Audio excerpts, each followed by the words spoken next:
अस्सलाम वालेकुम नाज़रीन, मैं हूं अरसलान खोकर। आप देख रहे हैं प्रोग्राम तेज़ी मंदी। हुकूमत फिर कामयाब हो गई, अपोजिशन फिर नाकाम हो गई। मिनी बजट को कौमी असम्बली से पास करवा लिया गया।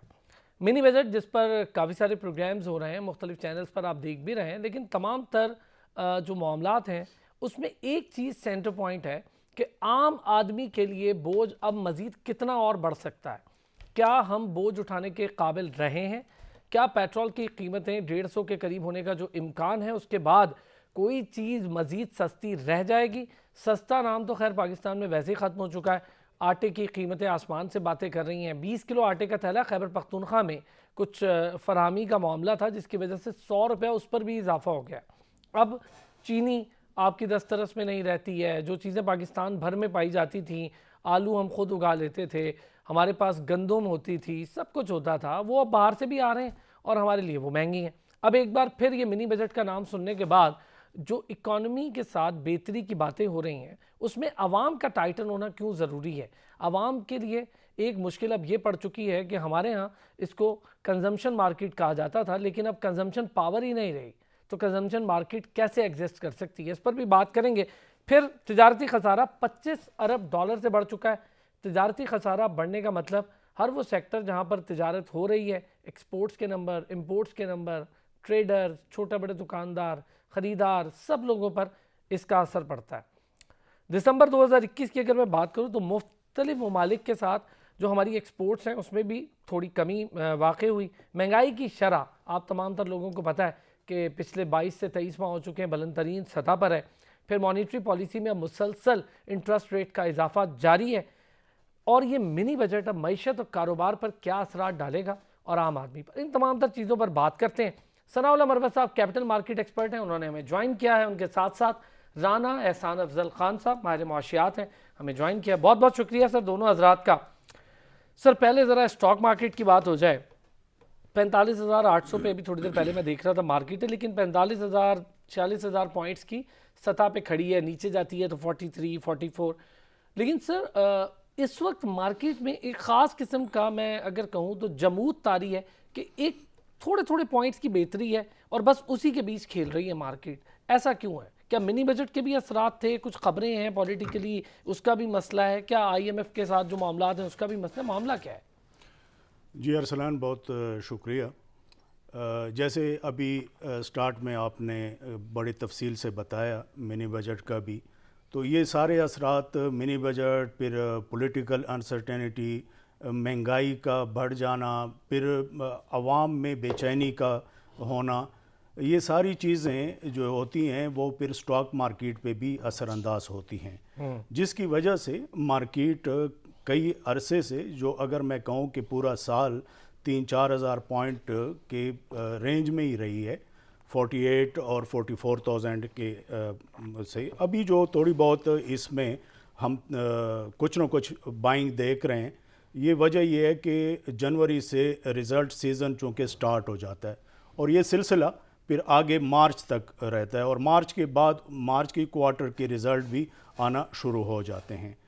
जो एक्सपोर्ट टेक्सटाइल सेक्टर में बड़ी हैं, उनको चूँकि पिछले क्वार्टर्स में काफ़ी फ़ायदा हुआ है, तो उसकी वजह से भी टेक्सटाइल सेक्टर है उसमें हम कुछ बाइंग देख रहे हैं। टेक्नोलॉजी के को अगर हम देखें तो टेक्नोलॉजी सेक्टर पूरी दुनिया में ये कोविड-19 की वजह से भी काफ़ी ज़्यादा चीज़ें जो है ऑनलाइन हुई, अवेयरनेस ज़्यादा हुई, टेक्नोलॉजी की तरफ आए हैं, तो उसमें भी काफ़ी हम बाइंग देख रहे हैं और आने वाले क्वार्टर्स में भी उसमें मज़ीद भी हम तेज़ी देख सकते हैं।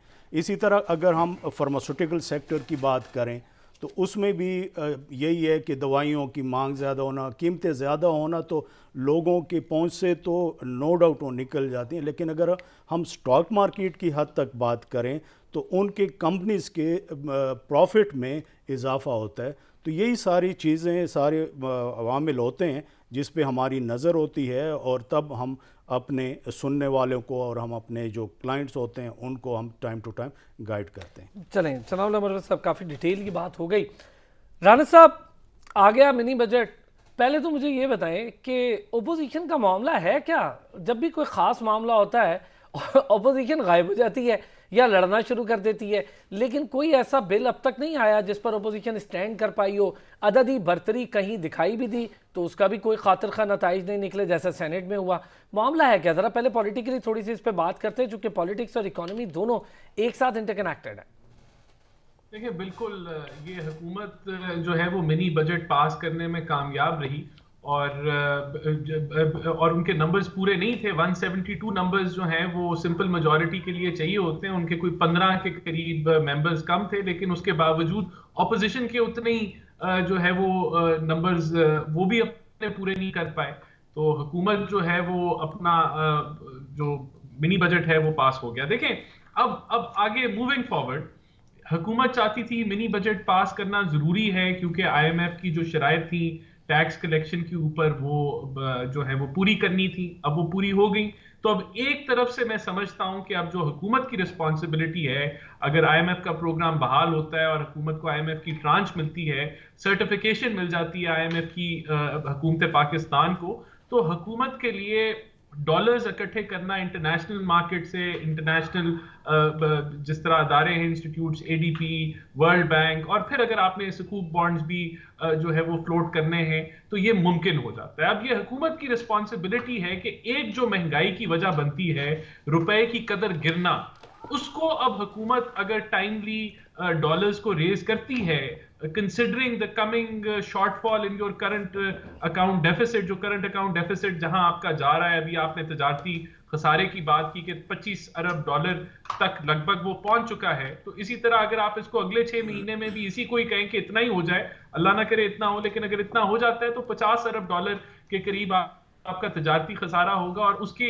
मुनासबत से करंट अकाउंट डेफिसिट आपका 15 से 18 अरब यूएस डॉलर्स के अंदर होगा। तो अब इस मिनी बजट को पास करने के बाद, हुकूमत का आईएमएफ प्रोग्राम रिज्यूम होने के बाद, अब हुकूमत का नेक्स्ट चैलेंज ये होना चाहिए कि वो डॉलर्स की जो अवेलेबिलिटी है वो इंश्योर करे, डॉलर्स को रेज करके मार्केट से, और रुपए को स्टेबलाइज करे ताकि वहां से महंगाई ना आए। क्योंकि महंगाई आनी तो है, वो कहां से आनी है? वो आपका जो आपने एडिशनल टैक्सेस लगाए, नंबर 1, वहां से आएगी।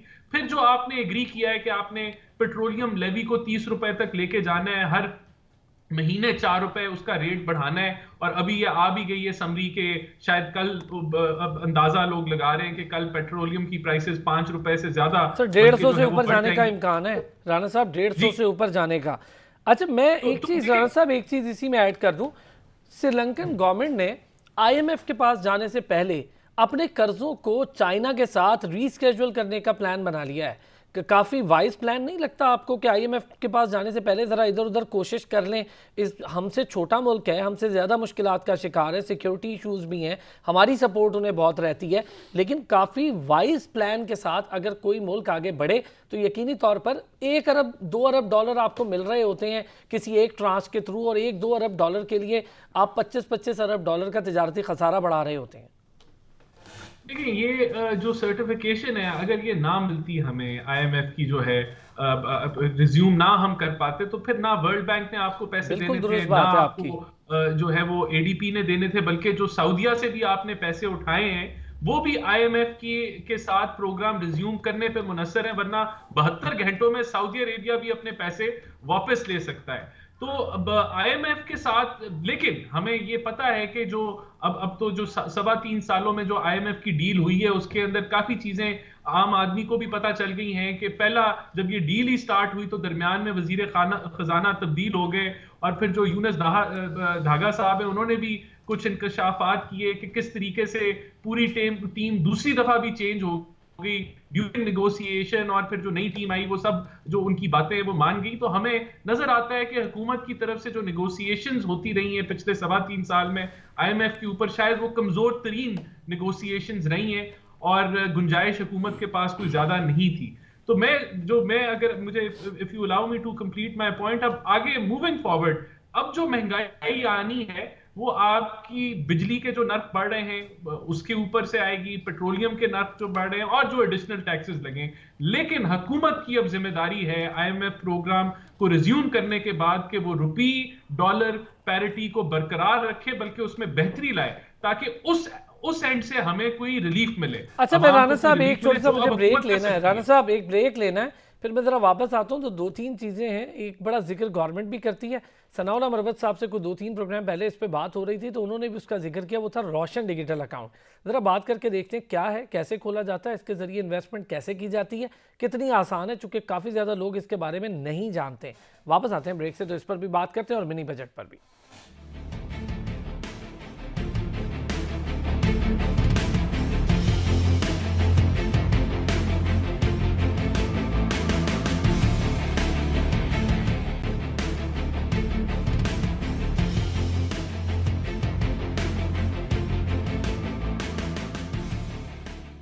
वेलकम बैक जी। ब्रेक पर जाने से पहले मिनी बजट और उसके खदोखाल पर बात हो रही थी। राना एहसान अफजल खान साहब ने काफ़ी सारी चीज़ें, काफ़ी सारे मामलात, काफ़ी सारी डायरेक्शंस पर बात की। कुछ चीज़ें हैं जिन पर आज मैंने ज़रा बात करनी है कि लग्जरी आइटम क्या हैं, आम आदमी के इस्तेमाल की चीज़ें क्या हैं, इसका डिफ्रेंशिएट कैसे किया जा सकता है, क्यों नहीं किया जा रहा।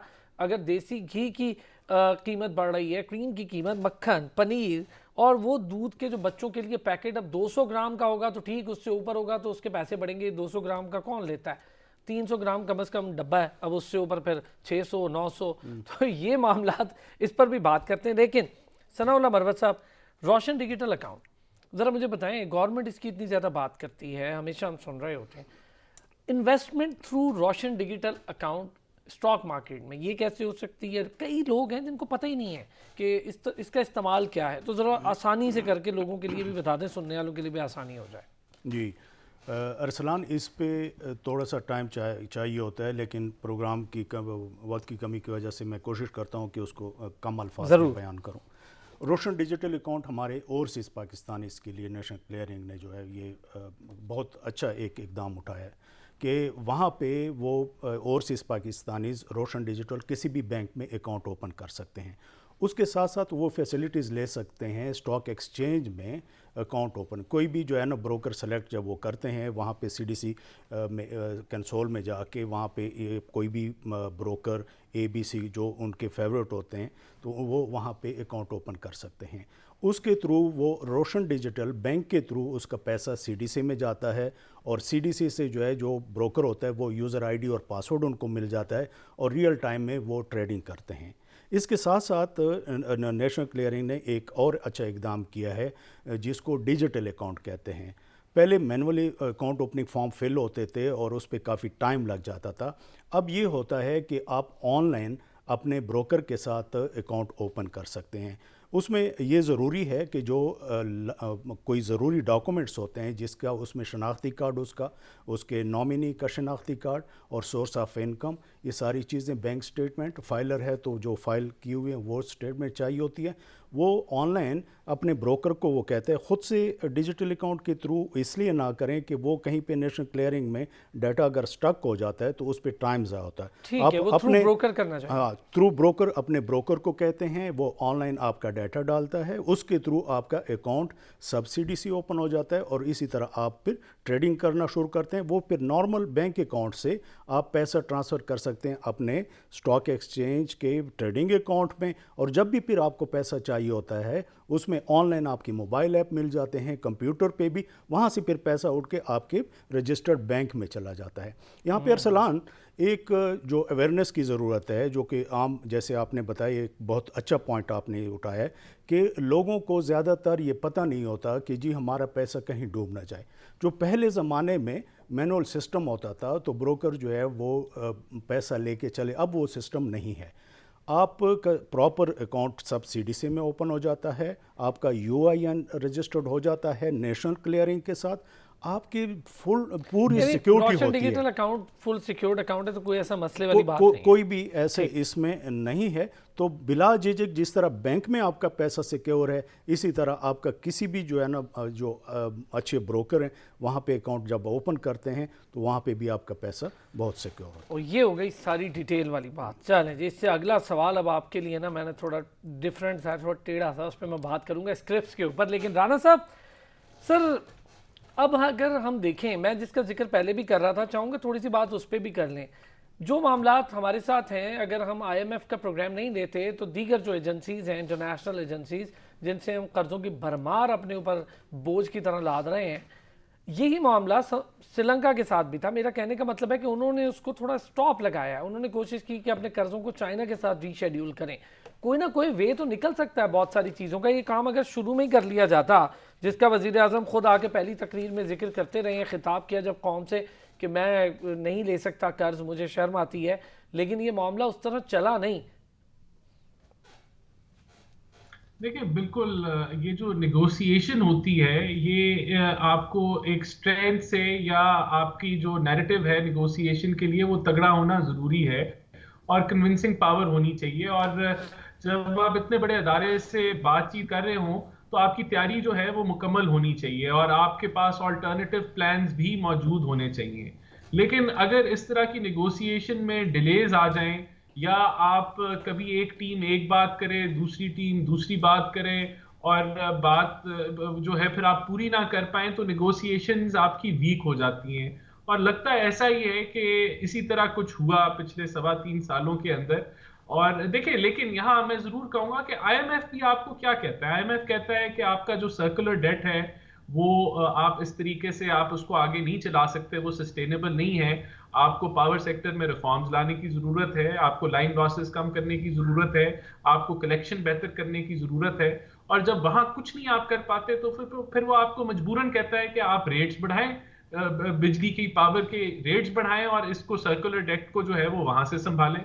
इसी तरह जब आपका एफबीआर जो है वो as a percentage of GDP आपकी टैक्स कलेक्शन नहीं बढ़ती तो फिर वो आपको कहेगा कि यार ये फिस्कल डेफिसिट जो है ये सस्टेनेबल नहीं है, आप इसको मैनेज करें। और फिर आपके पास आप उनको अल्टरनेटिव प्लान दें कि मैं इसको अब यानी कि स्लो एंड स्टेडी इस तरीके से कर लूंगा। लेकिन अगर अल्टरनेटिव प्लान ना हो फिर आप मजबूर हो जाते हैं कि आप उनकी जो है वो डिक्टेशन मानने। बिल्कुल श्रीलंका ने जरूर अपना कोई अल्टरनेटिव प्लान दिया होगा, उनके पास जाने से पहले बेहतर तैयारी की होगी। मेरी नजर इसके ऊपर नहीं पड़ी तो मैं स्पेसिफिकली श्रीलंका के ऊपर कमेंट नहीं कर सकता। लेकिन मैं अब समझता हूं कि अब अगर अभी भी रुपया स्टेबलाइज ना हुआ आईएमएफ के साथ रिजम्पशन के बाद तो फिर वो रुपए की डीवैल्यूएशन से भी महंगाई होगी और फिर जो है वो राणा साहब ये बताएं, राणा एहसान साहब, रुपए की डीवैल्यूएशन जिसका हम जिक्र कर रहे हैं, फ्री फ्लोट पॉलिसी के तहत छोड़ दें मार्केट पर या खुद से उसको कंट्रोल करें, स्टेट बैंक उसको देखता हो जो कि अब एक अलग से ऑटोनमस बॉडी है, ये सारी चीज़ें अपनी जगह। लेकिन जब तेज़ी से रुपए की गिरावट शुरू हुई थी तो क्या उस पर ध्यान नहीं देना चाहिए था? देखिए, अभी भी इस वक्त जो स्टेट बैंक है मेरे अंदाजे के मुताबिक वो मार्केट में इंटरवेंशन कर रहा है और पिछले अभी से नहीं कर रहा, पिछले कोई 1 माह से या उससे भी शायद ज्यादा से इंटरवेंशन कर रहा है और आपके रिजर्व्स में भी कमी आई है। देखिए, ये वो हुकूमत कर रही है या ये वो स्टेट बैंक कर रहा है जो समझता है, जो कहता रहा कि जी इसका हमारे से कोई तल्लक ही नहीं है और ये मार्केट डिसाइड करेगी। मैं नहीं समझता कि ये कंप्लीटली फ्री फ्लोटिंग इसको करना पाकिस्तान के फेवर में होगा। बिल्कुल, अगर देखें आपका क्या काम है कि आपकी जो इंपोर्ट्स हैं, अगर वो लग्जरी इंपोर्ट्स हैं, अगर वो नॉन नेसेसरी इंपोर्ट्स हैं तो उनको आप काबू करें। आपके उनके ऊपर आप आरडी लगा सकते हैं, आप और तरीकाकार है उनको महंगा करने का, उनको डिस्करेज करने का, आप उनको डिस्करेज करें। लेकिन जब उसके बाद उनको माइनस करने के बाद जो आपकी इंपोर्ट्स रह जाती हैं वो अगर एसेंशियल हैं और उसके बगैर आपकी इकोनॉमी में ग्रोथ नहीं आ पाती, या वो आपका रॉ मटेरियल है या आपका जो है वो पेट्रोलियम प्रोडक्ट्स हैं जिसने ड्राइव करनी है इकोनॉमी, तो फिर तो आपको मैनेज करना पड़ेगा, आपको रुपी डॉलर स्टेबिलिटी देनी पड़ेगी लोकल बिजनेसेस को। बिल्कुल ठीक। अच्छा राणा साहब, बड़ी इंपॉर्टेंट बात आपने की है। मैं यही बात अब जो ब्रेक के बाद वापस आऊंगा तो यही बात करूंगा कि इसका किस तरह से फर्क कर रहे हैं कि क्या चीज़ महंगी होनी चाहिए, किस चीज़ पे टैक्स होना चाहिए, किसको हम लग्जरी आइटम करार देते हैं, किसको लग्जरी आइटम करार नहीं देते। कुछ चीज़ें यूटिलिटी हैं जो स्टिल लग्जरी आइटम में ब्लिंक कर रही हैं, तो इसको किस तरह से फ़र्क करके कंट्रोल किया जा सकता है ताकि प्राइसेस का बोझ आवाम पर ना पड़े। लेकिन ये अभी तक हुआ नहीं है ऐसा कुछ। मैं ये सिर्फ बात करके देखूंगा। वापस आता हूँ ब्रेक से, तो इस पर बात करते हैं।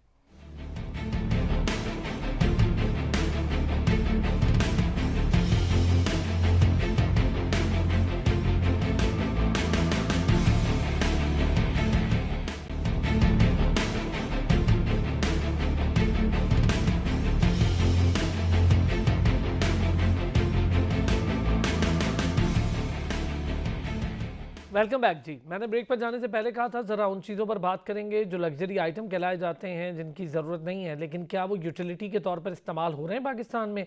अगर हो रहे हैं तो उस पर टैक्स लगेगा और आवाम की जेब से जाएगा। उसके साथ साथ स्टॉक मार्केट की बात भी चल रही है। सनाउल्लाह मरवत साहब मेरे साथ मौजूद हैं, राना एहसान अफजल खान साहब मौजूद हैं।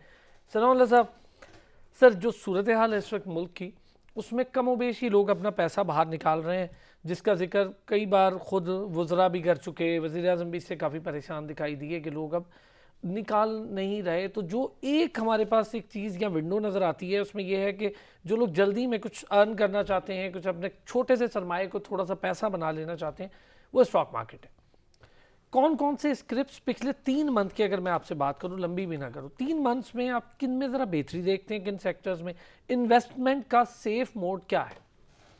अरसलान, अगर हम सेक्टर वाइज बात करें, क्योंकि स्क्रिप्ट तो फिर हम यहाँ पे ऑनलाइन इस तरह नहीं ले सकते कि एक एक सेक्टर में काफ़ी ज़्यादा होते हैं। सेक्टर वाइज जो है वो टेक्सटाइल सेक्टर जो है आगे आने वाले सालों में काफ़ी बेहतर नज़र आ रहा है। टेक्नोलॉजी जैसे पहले अभी हमने डिस्कस किया, उसमें काफ़ी अपॉर्चुनिटी है।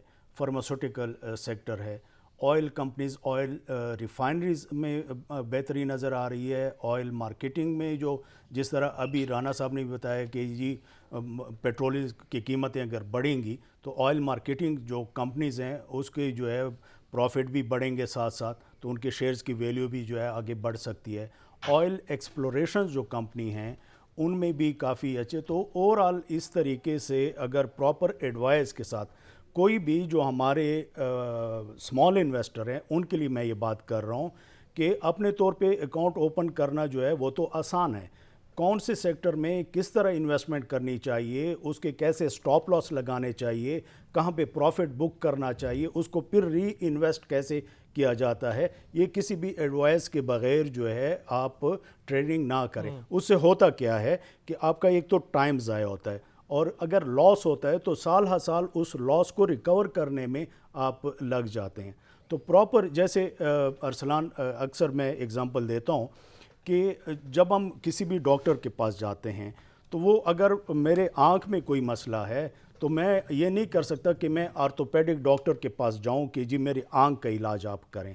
तो हर फील्ड के लिए अपना, जैसे हमारे सुनने वाले हैं उनकी अपनी अपनी फील्ड होगी, उनकी अपनी एक्सपर्टीज़ होगी, तो उसी में ही वो बेहतर बता सकेंगे। इसी तरह स्टॉक मार्केट में जहां आप ब्रोकरेज हाउस में अकाउंट ओपन करते हो वहां पे रिसर्च डिपार्टमेंट होता है, उसमें जैसे हम होते हैं, हम गाइड करते हैं time to time, daily basis पे हम गाइड करते हैं।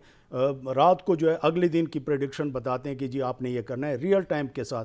फिर फंडामेंटली जो स्ट्रॉन्ग कंपनीज होती हैं उसमें डिविडेंड आपने कैसे लेना है, क्योंकि कोई भी, सलान आखिरी बात मैं करता हूं कि कोई भी कंपनी अपने पले से कोई डिविडेंड नहीं देता, वो डिविडेंड एक्स हो जाता है, तो उसको कैसे आगे लेके चलना है, बोनस कैसे अवेल करना है, डिविडेंड कैसे लेना है, ये एक ब्रोकरेज हाउस के थ्रू करना ही ज़्यादा बेहतर है। चलें, अगर किसी को सनाउल्लाह मरवत साहब से कुछ हेल्प चाहिए हो, जो मुझे काफ़ी ज़्यादा लोग कहते भी रहते हैं, तो मुझे आप फेसबुक पर ढूंढ लें, ट्विटर पर ढूंढ लें, इनबॉक्स कीजिएगा। तो सनाउल्लाह साहब से मैंने आज इजाज़त ले ली, इनका नंबर दे दूँगा आप लोगों को।